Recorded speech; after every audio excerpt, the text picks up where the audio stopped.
combat que vous attendez tous.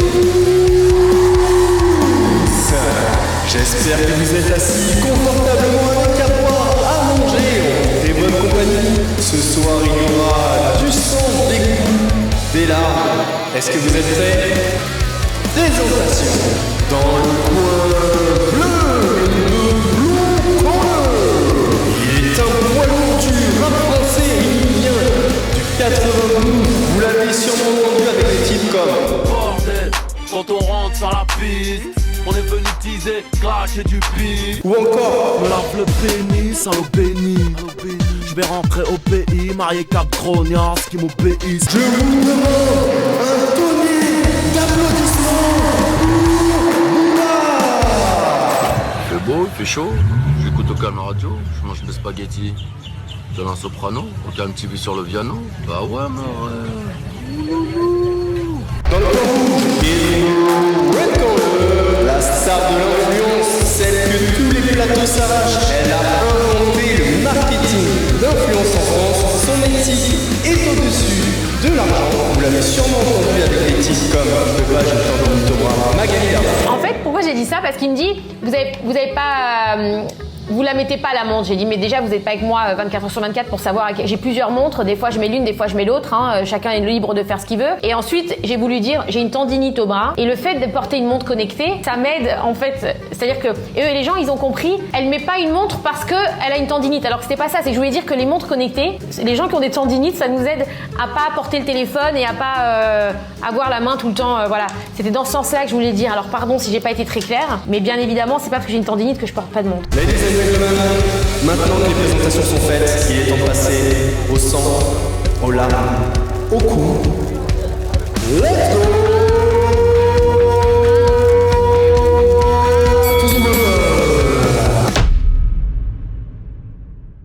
Salut à tous, c'est Mousse, bienvenue aujourd'hui pour une nouvelle vidéo et j'espère que tout le monde va très bien. Aujourd'hui, et comme vous l'avez vu dans le titre, ça va fight. Après la série sur Magali Berda, je vous avais demandé votre avis. Est-ce que vous vouliez un épisode bonus qui résume tout le clash entre Booba et Magali Berda? Et je crois que la réponse a été unanime. C'était un grand oui. Et du coup, j'ai décidé de pas faire la vidéo. Histoire que vous compreniez bien que ici, c'est moi le boss. c'était Mousse. En attendant la prochaine vidéo, prenez soin de vous. Peace. Ouais, je suis en caleçon. Et alors? Il fait trop chaud là, tu vois, on est dans le sud, j'ai 3 lumières, le PC, en caleçon, on est bien. Avant de passer au main event de cette UFC 293 en direct de Toulon, eh bien, il est temps de faire ton petit travail. Le petit pouce bleu, le commentaire, on s'abonne sans oublier la cloche de notification, très important pour pas rater les prochaines vidéos. On n'oublie pas de faire un don, non je déconne. Fais un don, sinon Dylan Thierry c'est ton futur beau-père. Et maintenant que t'as fait tout ça, tu peux te reposer, va te chercher à boire, à manger, mets-toi à l'aise, un petit peu comme moi, en calbute, au KLM. Et maintenant que je vois que t'es dans les meilleures conditions, on peut y aller. Vous connaissez tous Booba, le célèbre rappeur. Et vous êtes forcément au courant de son dernier combat. Et là, attention, on parle pas de boxe. Il y a moins de 2 ans, Booba a déclaré la guerre aux cheveux secs. Ah non merde, c'est pas ça. Ça c'est L'Oréal. En plus, il a même pas de cheveux. Non, plus sérieusement, il a déclaré la guerre aux influenceurs issus de la télé-réalité. Et la raison est simple, c'est qu'il s'est rendu compte que énormément d'influenceurs issus de la télé-réalité sont des voleurs, sont des arnaqueurs. Du coup, il nous a déposé un brevet, il les a appelés les influvoleurs. D'où le fameux hashtag ultra connu sur Twitter, influvoleur. C'est Booba qui l'a inventé. Rien que pour ça, tonnerre d'applaudissements. Il est très bien conçu ce mot, influ, qui fait référence aux influenceurs, et voleur, voleur quoi. On comprend, il est tellement simple et tellement bien conçu que même les influenceurs ont compris. C'est vous dire à quel point il est accessible au plus grand nombre. À la base, le combat de Booba, c'est contre ce système. Ce système qui a fait des influenceurs et des influenceuses des rois. Et s'ils sont devenus des rois et qu'ils affichent autant leur richesse sur les réseaux sociaux, c'est parce que les placements de produits, bah ça rapporte. Sauf qu'en menant sa petite enquête, Booba s'est rendu compte que ce système faisait beaucoup de victimes. Et évidemment, pas du côté des influenceurs. Mais comme vous le savez tous, et Booba l'a très vite compris, il y a toujours une ou des personnes à la tête d'un système. Et là, c'est un petit peu comme dans Mafiosa, le parrain, est une femme. Et pas n'importe quelle femme. Vous la connaissez tous, Magali Berda. On va voir donc dans cette vidéo d'où le clash est exactement parti entre Booba et Magali. On va voir également différentes étapes dans ce clash et vous allez voir que c'est allé assez loin. Bon, on va faire un petit peu avec ce qu'on a parce que entre temps des choses ont été supprimées parce qu'il y a des procès, etc. Bon bref, c'est le bordel. Et à la fin, comme dans tout combat de boxe, on va désigner un vainqueur. Let's go to the rumble. La base de tout ce clash entre Booba et Magali Berda, c'est à cause d'une montre. Bon, vous allez voir, l'histoire elle est un petit peu complexe, mais à la base c'est une histoire entre Booba, Maître Gims, avec qui il a un clash, et Marc Blatta, qu'on ne présente plus sur la chaîne. La fausse Richard Mille que portait Booba. Au poignet de Booba, il n'y a pas si longtemps, nous avons pu voir une montre Richard Mille, le modèle RM052 tourbillon Skull, un modèle limité à 15 pièces seulement, pour une valeur estimée à plus de 1,5 million d'euros. Mais malheureusement, la montre qu'il porte est fausse, comme l'a révélé un compte Instagram spécialisé dans la détection de fausses montres. Je pense que Booba ne savait pas que c'était une fausse montre, car le problème avec ce genre de pièces, comme il en existe que très peu sur le marché, il est compliqué de savoir réellement à quoi ressemble l'original, surtout si on n'en a jamais eu auparavant entre les mains. Plusieurs points sur la montre ne correspondent pas avec l'original. Il y a tout d'abord une différence sur la taille du crâne qui est beaucoup plus petite sur l'original. Le crâne n'a pas la bonne forme non plus et les vis n'ont pas les mêmes proportions. D'ailleurs, Booba a par la suite supprimé la photo de son Instagram. Je pense qu'il ne savait pas que c'était une fausse montre. Dites-moi ce que vous pensez de cette montre dans les commentaires. Le problème, quand tu fais une erreur comme ça sur les réseaux et que t'es extrêmement connu, c'est que tu te fais punir. Surtout quand t'es en plein clash avec ton pire ennemi et qu'il y a toujours un petit mange-merde qui traîne autour. Let's fucking go. On va finir par tout zoomer, hein. C'est du vrai lait, hein. Real milk. On va finir par tout zoomer. Let's fucking go. Let's go.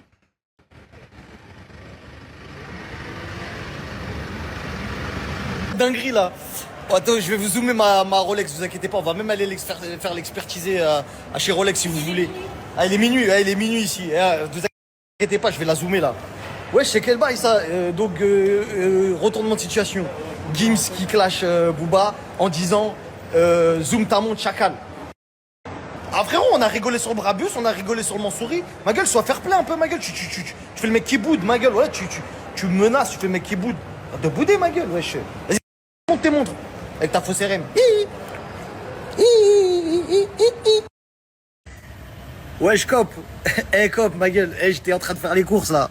T'es moi. Ah ouais, quand même, hein. Wesh, il y a de la provoque, là. Là, il y a de la provoque, ma gueule. Hein. C'est comment? Il va falloir zoomer les montres challenge, ma gueule. Là, il n'y a plus le choix, là. Là, c'est pas du Brabus, c'est pas du AA. C'est pas du Mansouri kit. C'est de la montre. Là, on parle montre, là. On parle horlogerie, ma gueule. C'est comment? Touché dans son ego, Booba décide de réagir. Il décide donc de s'intéresser à la principale activité de Marc Blatta, le copy trading. Il se rend compte très rapidement que quasi toutes les personnes qui investissent avec Marc Blatta, perdent leur argent. Donc les fameux 500 € dont on avait parlé dans la vidéo de Marc Blatta, se transforment en fumée. Et il accuse Nadé Blatta, la femme de Marc Blatta, de tromper son mari avec l'employé d'un zoo. Oui, je vais pas rentrer dans ton jeu de gogol, je suis pas à la maternelle. Oui, le zoo, espèce de golemon, tu mets des vidéos, j'étais avec elle. Mais frérot, t'es vraiment... Wallah, tu me fais de la peine, pour de vrai. Pour de vrai, frérot. Tu me fais de la peine. T'as unfollow ta propre raclie, tu lui as dit non, s'il te plaît, dis qu'on n'est pas ensemble, etc. Parce que elle, par contre, pour le coup, il y a des vraies vidéos, elle est en train de galocher un autre que mais. Elle twerk vraiment, elle. Et comme t'assumes pas d'être avec une chouin, t'es une timpe, quoi. C'est triste à dire, mais voilà, c'est une timpe. Voilà, t'es avec une timpe, t'assumes pas. Et voilà, tu te dis, je vais les titiller, le zoo, je sais pas quoi. T'es un golemon. Pour de vrai, frérot. Et t'as fait ça avec, avec les femmes de tous les rappeurs. Sa femme ceci, sa femme cela. T'es un mongol, frérot. T'es un mongol. On va s'arrêter là avec Marc Blatta parce que si on doit parler du clash entre Booba et Marc Blatta, ça va prendre une nouvelle vidéo. Booba continue évidemment de cibler Marc Blatta, mais il ne s'arrête pas là. Il continue d'enquêter sur ce système et son enquête le conduit à de nouveaux candidats comme par exemple Dylan Thierry ou Maeva Guénam. Et ce qui a conduit Booba à Dylan Thierry et Maeva Guénam, ce n'est pas le copy trading, c'est bien le dropshipping. Maintenant, vous commencez à connaître, je vais pas vous réexpliquer, on en a déjà parlé dans au moins 10 vidéos. Alors vous êtes sûrement en train de vous dire, oui mais Magali, qu'est-ce qu'elle a à voir dans tout ça? Eh bien c'est simple, la quasi-totalité des influenceurs que Booba a attaqués sont bookés par l'agence Shona Evans, qui est dirigée par Magali Berda. Vous connaissez Magali, quand on s'attaque à ses vaches à lait, pas à ses vaches à lait, pardon, à ses protégés, eh bien elle vient les défendre ardemment. Et vous commencez à connaître Booba, quand quelqu'un vient défendre l'indéfendable, eh bien Booba lui saute à la gorge. Voilà comment le mastodonte du rap français a rencontré le mastodonte du marketing d'influence. Dans cette affaire, il y a deux versions. Une version qui va vous être contée par l'avocat de Booba et une version qui va vous être contée par l'avocat de Magali Berda. Ça a commencé tout simplement sur les réseaux sociaux et Booba a découvert qu'on lui proposait d'investir et qu'en fait tout était faux. Et il pensait avoir un interlocuteur. Il a rencontré un système. Il avait commencé à s'en prendre à ce type qui se présentait comme une star de l'investissement et du trading. En fait, il y avait un système derrière. Ce système, rapidement, a pris un nom pour lui qui est Magali Berda et la société Shona Evans. Tout ça a commencé parce que monsieur Eli Yaffa, qui est plus connu sous le nom de Booba, a publié sur Twitter à la mi-mai des photos d'un procès verbal qui divulguait des informations personnelles de Magali Berda. Magali Berda a donc demandé à monsieur Yaffa de retirer cette publication et ça a complètement dégénéré. Voilà. Alors voici le procès verbal dont parle l'avocat de Magali Berda. C'est tout simplement l'annonce au journal officiel, donc de la création de la société Shona Evans par Magali Berda. Et effectivement, sur ce procès verbal, vous avez une multitude d'informations comme le nom, l'adresse, etc. À la suite de cette publication, évidemment, Magali Berda l'a très mal pris et a demandé à Booba de retirer la publication. Et là, sur ce point précis, il y a deux choses. Il y a la loi et il y a le réseau social. La loi peut pas faire grand-chose parce que techniquement, ce procès verbal, il est accessible par tout le monde. Par contre, si vous faites quelque chose sur un réseau social et que ça engendre un harcèlement, de la haine ou quoi, effectivement, il peut être amené à être enlevé. À ce moment-là, Magali n'a qu'une seule envie, c'est de bannir Booba de tous les réseaux sociaux, mais plus particulièrement Instagram, puisque c'est le plus gros réseau social de Booba. Est-ce qu'on peut faire un appel à Instagram, Snapchat et TikTok pour le bannir des réseaux sociaux? Parce que cette personne qui est un énergumène, je ne sais pas d'où il sort, je pense qu'il devrait être vraiment immédiatement pris en charge par le service social de sa ville et amené vite en psychiatrie afin d'éviter un drame. Le gars n'a plus d'arrêt, il n'a plus de limite. Alors pour toutes les personnes qui ne savent pas ce que c'est le culot, voici la définition. Le culot, open the guillemets. Le culot, c'est d'escroquer une personne de 96 ans atteinte de la maladie d'Alzheimer pour lui soutirer, soit dit en passant, plus de 200 000 € aidés par sa maman. En famille, c'est toujours mieux. Et dans le même temps, d'aller donner des leçons de morale aux autres sur les limites à ne pas franchir. Voilà, si vous ne saviez pas ce qu'était le culot, c'est un très bon exemple. Il faut ne plus lui donner de possibilité de s'exposer comme ça parce que c'est un danger. On est déjà dans une situation délicate avec la guerre, etc.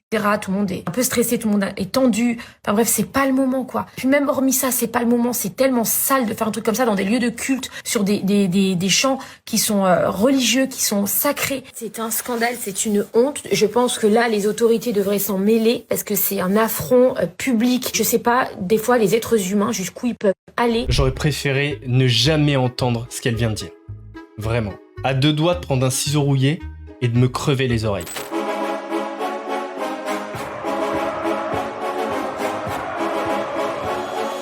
C'est une première victoire judiciaire. Dans l'audio qui va suivre, vous allez entendre Magali jubiler. Effectivement, le tribunal a rendu sa décision concernant la plainte que Magali avait déposée à l'encontre de Booba pour harcèlement.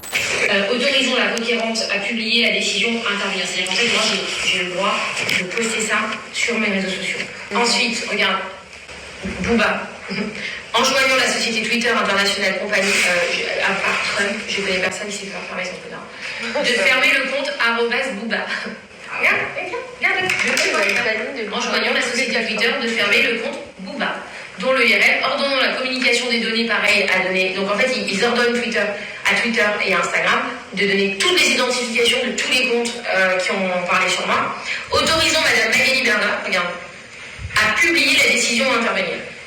Je ne veux pas la poster encore, j'attends ses comptes qui sautent. Là, je lui ai mis une petite couchière avec le communiqué, mais il n'a pas compris. Là, je t'explique, là, il n'a pas compris. Là, le communiqué, il veut rien dire. En vrai, j'ai dit, j'ai une victoire, mais on ne sait pas trop ce que c'est. J'ai juste dit, j'ai gagné une bataille que les plateformes sont dans l'obligation maintenant de surveiller et fermer. En réalité, c'est pas le compte Twitter de Booba qui va être banni, c'est le compte Instagram. Et pour éviter que son compte Twitter soit banni, eh bien Booba de lui-même a désactivé son compte Twitter. En tout cas, ce qui est sûr, c'est que Magali a obtenu la suppression, le bannissement du compte Instagram de Booba. Est-ce que d'après vous, ça va le calmer ? Pas du tout. On va dénoncer ces faits aux autorités. Il y a une autorité administrative qui s'appelle la DGCCRF, et puis on va aller dans la justice, on va montrer au procureur de la République, on va montrer ce que nous comprenons de ce système, qui commence d'un côté avec un influenceur et qui va jusqu'à un réseau social qui est très content d'engranger et de vendre de l'audience, et donc du profit comme cela, et on va demander à chacun d'assumer ses responsabilités. Il dénonce particulièrement le dropshipping, mais il a décidé, aussi vite qu'il le comprenait et qu'il comprenait ce qui lui arrivait, de mettre tout le public au courant, parce que... il y a un système des influenceurs qui consiste à abuser des gens, à leur vendre n'importe quoi sans aucune vérification. Après cet affront et la fermeture de son compte Instagram, Booba contre-attaque. Et il décide d'attaquer quand les cigales chantent dans le sud. Il va donc déposer 2 plaintes au parquet de Grasse, à domicile directement chez Magali. Une première plainte qui vise Shawna Evans et Magali Berda pour pratiques commerciales trompeuses. Et une deuxième plainte qui nous intéresse un petit peu moins, puisqu'elle cible Marc Blatta pour ses activités autour du trading, etc. Cette plainte ne plaît pas du tout à Magali. Et ce qui arrive en septembre va encore moins lui plaire. Et oui, puisqu'en septembre, un numéro de complément d'enquête lui est dédié. Et dans ce numéro, ils vont pas hésiter à parler de la plainte que Booba a déposée. Mais pas que, rappelez-vous. Il a fait la promotion d'un site internet. C'était 1 mois avant notre rencontre. Je vais vous parler du nouveau site internet avec lequel je collabore qui s'appelle La Moula Shop. Aujourd'hui, grâce à mon code promo, vous avez moins 20% qui sont valables sur tous les produits du site. On y trouve des vêtements classiques, mais aussi des contrefaçons de grandes marques, comme ce bracelet d'un modèle Hermès ou ces fausses lunettes Balenciaga, vendues 28 fois moins cher que l'original. La publicité de contrefaçon, un délit qui peut valoir 2 ans de prison et 300 000 € d'amende. Il y a eu des affaires de marques de contrefaçon. Vous avez pas... Alors moi, je fais pas ça.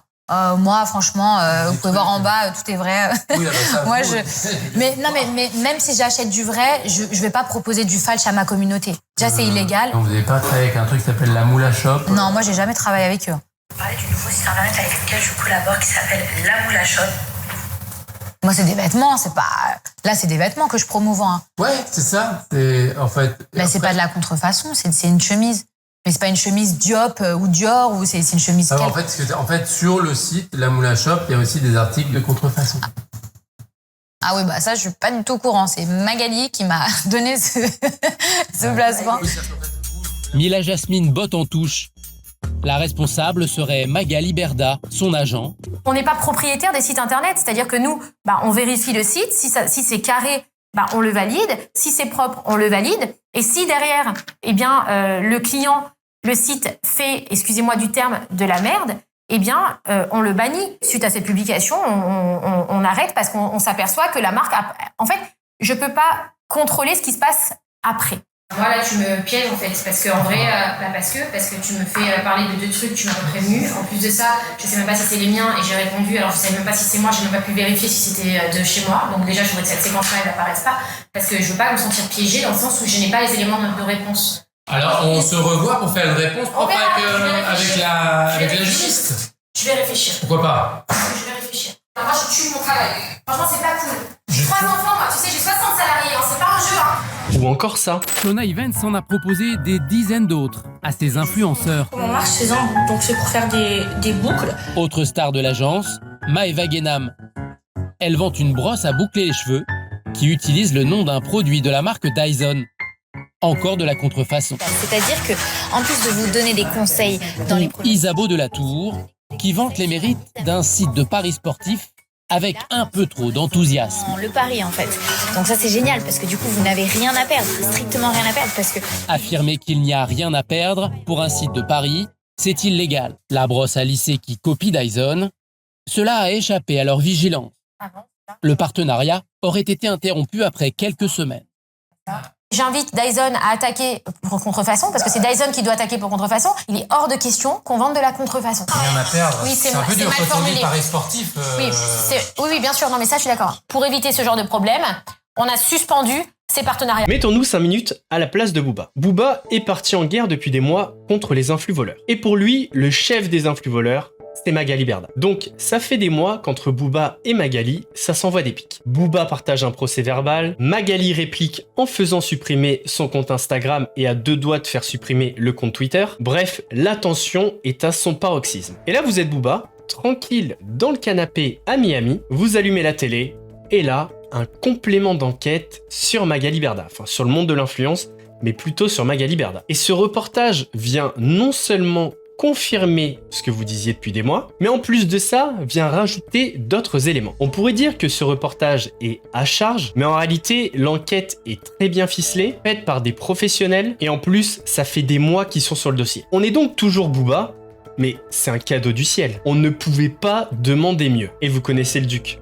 Quand vous lui offrez un penalty contre son ennemi, ça part en lucarne. À la suite de ce reportage, Booba va se faire un malin plaisir de se moquer de Magali, de reprendre toutes les accusations qui ont été faites dans le reportage pour les repartager, les détourner, s'en moquer, les parodier, ce qui va rendre Magali Berda complètement folle. Ça va pas que la rendre folle, ça va vraiment l'atteindre profondément. Parce que, comme toute loi des séries, les ennuis n'arrivent jamais seuls. Et je sais pas si vous vous rappelez, mais en septembre 2022, vers la fin septembre, Emma Kekup et Vlad, qui étaient d'anciens clients de l'agence Shona Evans, attaquent Shona Evans et une de ses filiales et réclament plus de 2 millions d'euros. Autant vous dire que la Magali sûre d'elle laisse place à une Magali au fond du trou. Elle enchaîne les plateaux TV, les stories, où elle n'hésite pas à afficher sa détresse en public. Magali est la victime et le monde doit la regarder et pleurer avec elle. Même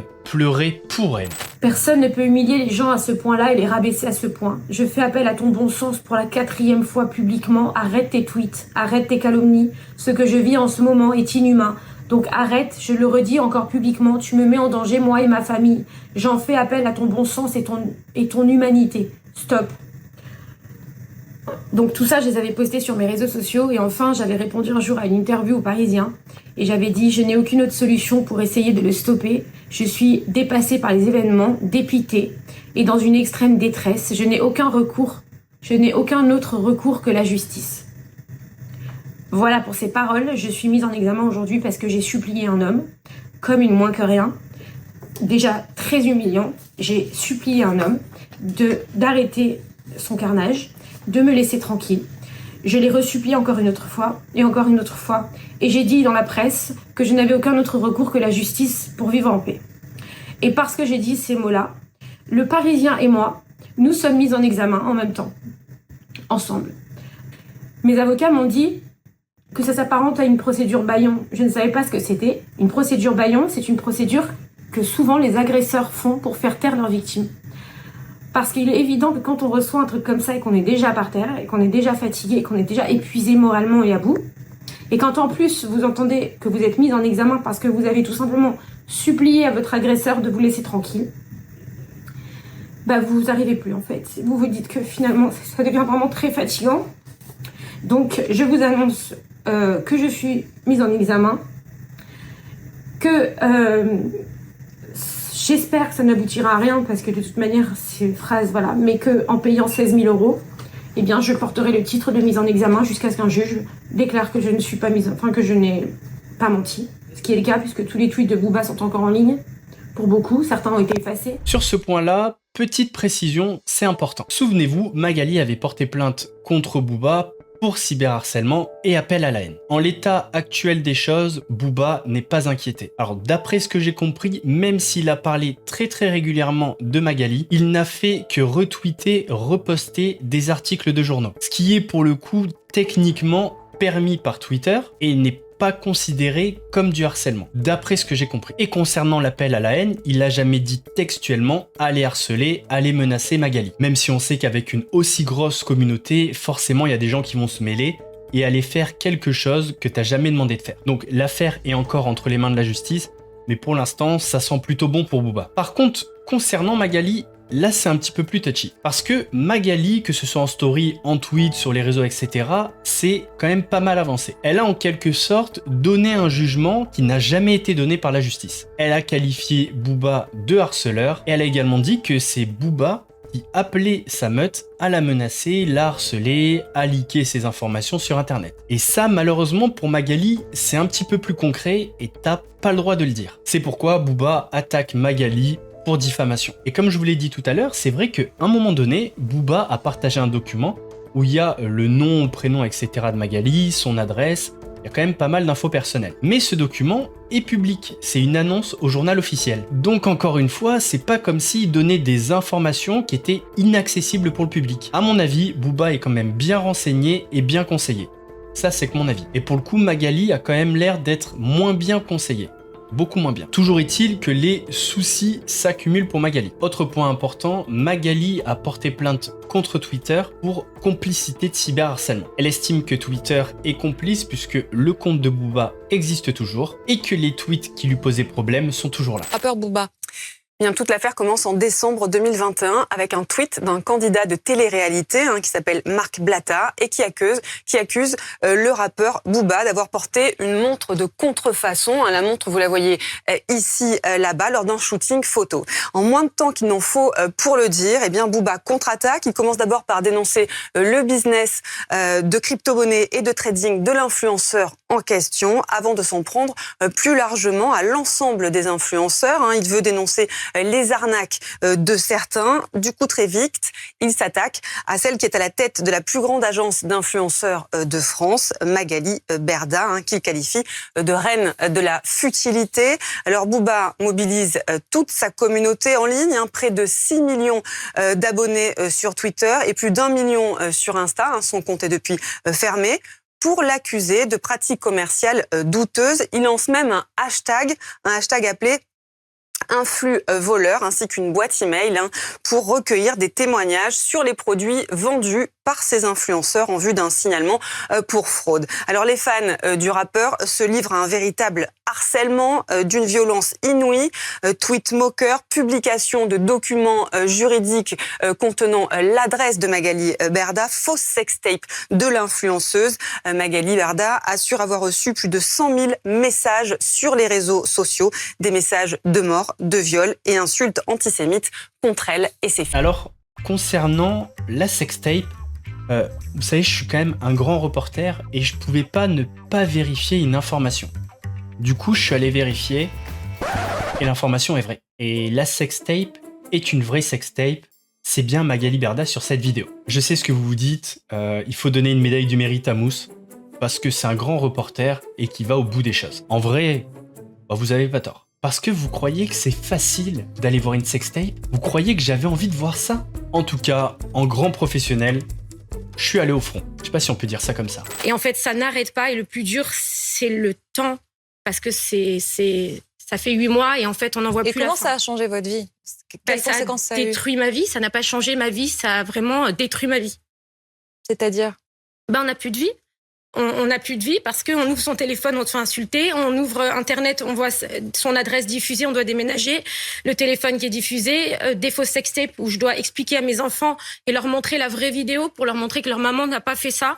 Et c'est humiliant. Bon, en vrai, le but de la vidéo, c'était de voir la chronologie du clash, d'où ça part et où on est arrivé. Je vais quand même pas vous montrer 10 minutes où Magali Berda vient pleurer sur les plateaux, ça serait pas intéressant. Donc je vais me permettre de dire ce que je pense, on va conclure et donner le résultat du combat. Comme je vous l'ai dit tout à l'heure, personnellement, pour avoir déjà subi du harcèlement sur internet, je trouve qu'il y a des choses à ne pas faire. Que Booba s'attaque à Magali, à sa société et à ses agissements, je le comprends. Et je trouve même ça bien puisque ça a fait avancer les choses. Par contre, toutes les attaques personnelles sur elle, sur sa famille, etc., Non, je trouve que ça va trop loin, surtout que Booba a une énorme communauté, et à l'intérieur de cette communauté, à mon avis, il n'y a pas que des génies. Maintenant, il y a quelque chose qui me dérange énormément. C'est que, encore une fois, Magali n'arrive pas à faire face à ses responsabilités. Parce que quand on l'écoute, tout est de la faute de Booba. C'est-à-dire qu'à un moment donné, il faut quand même être clair. Si ton entreprise avait eu une activité